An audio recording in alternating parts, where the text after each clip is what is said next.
ఓం నమః శివాయ. ఓం నమో నారాయణాయ. ఓం శ్రీ స్వర్ణాకర్షణ కాల భైరవాయ నమో నమః. ఓం కాళకాలాయ విద్మహే కాళాతీతాయ ధీమహి తన్నో శ్రీ నరదృష్టి నివారణ కాళభైరవ దేవతాభ్యో నమో నమః. హరి ఓం. మా ఛానల్కి స్వాగతం. చూస్తున్న వీక్షకులకు ప్రేక్షకులకు ప్రియ కాళభైరవ భగవద్బంధులకి స్వాగతం పలుకుతూ మమ్మల్ని ఎంతగానో ఆదరిస్తూ ఉండబడినటువంటి ప్రియ సోదరీమణులకు సనాతన ధర్మ సంరక్షకులకి అందరికీ కూడా తెలుగు ఉగాది పండుగ శుభాకాంక్షలు. అలాగనే వసంత నవరాత్రుల ప్రారంభోత్సవ అమ్మవారి యొక్క ఆశీస్సులు. ఈ క్రోధినామ సంవత్సరం అంతనూ కూడా అందరికీ శుభం, జయం, లాభం జరగాలని శ్రీ నరదృష్టి నివారణ కాళభైరవ స్వామిని కోరుకుందాం, వేడుకుందాం.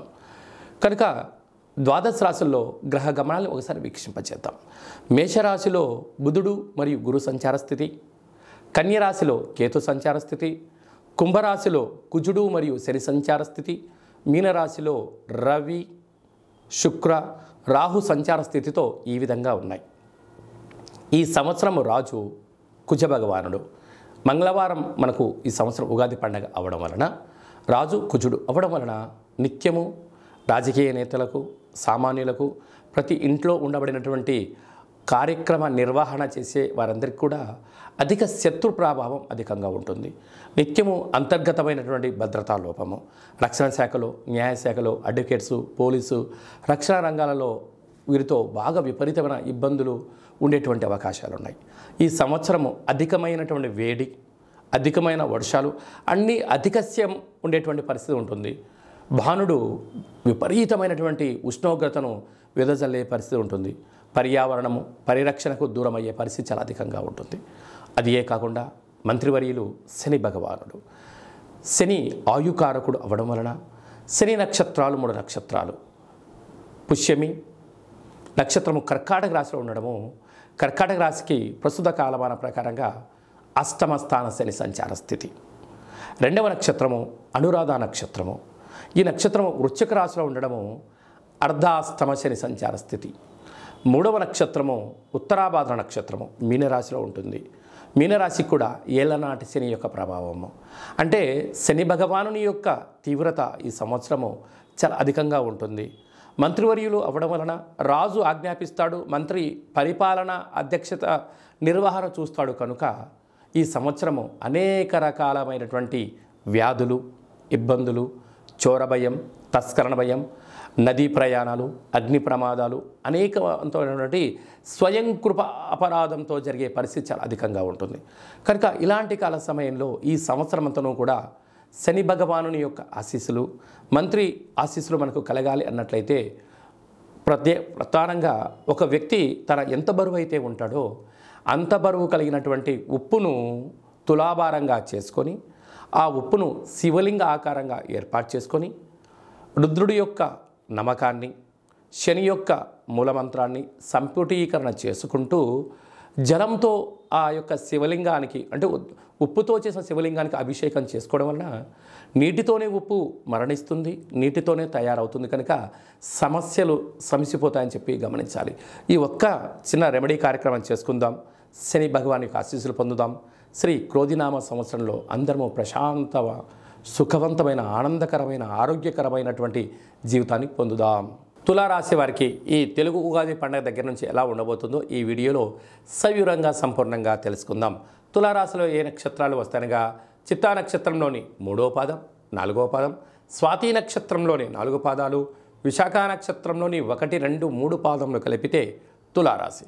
చాలామందికి పుట్టినటువంటి కాల సమయంలో డేటా ఆఫ్ బర్త్లు లేనటువంటి ఏకైక కారణం చేత పేరు యొక్క మొదటి అక్షరాన్ని అనుసరిస్తూ ఆ రాశిని తెలుసుకునే ప్రయత్నం చేద్దాం. రా, రి, శ్రీ, రు, రే, రో, తా, తి, తు, తే అక్షరాల వారందరూ కూడా తులారాశి జాతకులే. తులారాశి యొక్క అధిపతి శుక్రుడు. ఈ యొక్క ఉగాది పండుగ నుండి అనగా 9వ తారీఖు నుండి 15వ తారీఖు వరకు తులారాశిలో పుట్టినటువంటి వారందరూ ముందస్తుగా జన్మదిన శుభాకాంక్షలు. గతంలో వివాహం చేసుకున్న వారికి వివాహ వార్షికోత్సవ శుభాకాంక్షలు. వీరికి పంచమ స్థానంలో కుజుడు మరి శని సంచార స్థితి, 6వ స్థానంలో రవి శుక్ర రాహు సంచార స్థితి, 7వ స్థానంలో బుధుడు గురు సంచార స్థితి, వ్యయంలో కేతు సంచార స్థితి ఉండడం వలన సున్నితమైన స్వభావం కలిగి వృత్తులలో, ఉద్యోగాల్లో, వ్యాపారంలో మకుటం లేని మహారాజులాగా మీరు ఎదగడానికి ఈ సంవత్సరం ఎంతో ఉపయోగపడుతుందని చెప్పి గమనించాలి. చిన్న చిన్న విషయాలకు ఆందోళన తగదు. పెద్ద పెద్ద సమస్యలు ఏదైనా వచ్చినప్పుడు మౌనంగా, ధ్యానంగా, ఏకాగ్రతగా ఆలోచించండి. మీ క్షేమాన్ని ఎవరైతే గురించి ఆలోచన చేస్తారో, లేకుంటే నిపుణుల యొక్క సలహాలు తీసుకొని మీరు చేసినట్లయితే, అలాంటి శిక్షణ మీరు పొందగలిగినట్లయితే అద్భుతమైన విజయం మీ సొంతం అవుతుంది.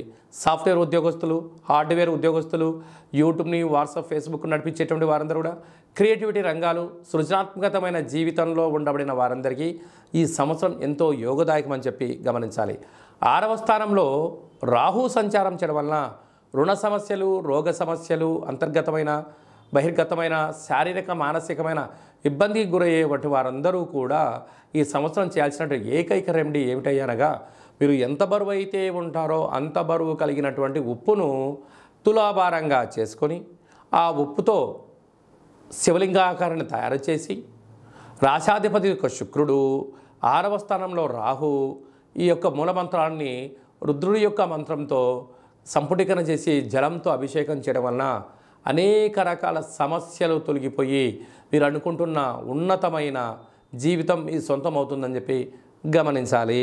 ఈ సంవత్సరము ఇంకనూ మనం విజయం సాధించగలగాలి అన్నట్లయితే రాజు కుజుడు అవ్వడం వలన మనకు వీలైనంత వరకు ఒక్కొక్క నెలలో 4 మంగళవారాలు ఉంటాయి. అలాగా సంవత్సరానికి 52 మంగళవారాలు మనకు వస్తాయి కనుక వీలైనంత వరకు మంగళవారం ఉదయం 6 నుండి 7 గంటల వరకు కుజహోర జరుగుతూ ఉంటుంది.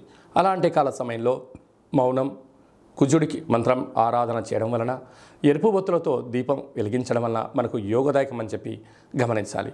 అలాగా రుణ సమస్యలు, రోగ సమస్యలు, కోర్టు సమస్యలు, అలాగా రక్షణ శాఖతో నిత్యము వాహన ప్రమాదాలు లాంటివి జరుగుతూ ఉన్నట్టయితే ఒక మంగళవారం పూట, అంటే మాసంలో ఒక్కరోజు, ఒక ఎరుపు క్లాతులో ఒక దోషుడు అన్నాన్ని వండి అందులో పోసి, ఒక దోషుడు కుంకుమను పోసి ఎర్రగా ముద్ద కట్టి వాటిపైన 7 ఎర్రటి ఒత్తులు వెలిగించి దిష్టి తీసి ప్రవహించే నీటిలో కానీ తెల్ల జిల్లెడు వృక్షం మొదల్లో వేయడం వలన అంగారకుడి యొక్క ఆశీస్సులు కలిగి రుణ సమస్యలు, రోగ సమస్యలు, కుజ సమస్యలు, సంతానం లేని సమస్యలు తొలగి అన్నింటా విజయం కలిగి అంగారకుడి యొక్క ఆశీస్సులు ఉంటాయని చెప్పి గమనించాలి.